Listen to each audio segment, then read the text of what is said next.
حضور پاک صلی اللہ علیہ وسلم کی ایک حدیث جو ابھی پوری ہونا باقی ہے، اور یہ حدیث غزوہ ہند کی ہے۔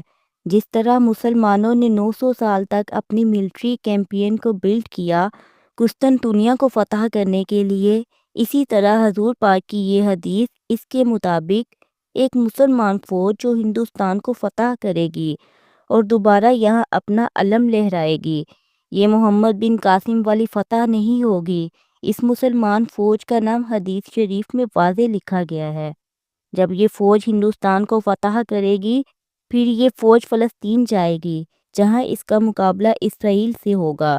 ان کے پاس سیاہ جھنڈے ہوں گے اور یہ یروشلم جا کر یہ فوج امام مہدی کی حکومت قائم کرے گی۔ لیکن آج جب فلسطین اور اسرائیل کی جنگ ہو رہی ہے، جس کے لیے افغانستان فوج نے عراق اور ایران سے فلسطین جانے کے لیے راستہ مانگا، تو انہوں نے انکار کر دیا اور فلسطین کو جلنے کے لیے چھوڑ دیا۔ حضور پاک کی یہ حدیث آنے والے وقت میں 100% سچ ہونے والی ہے، اور اس حدیث کا مین پوائنٹ ہے آج کا افغانستان۔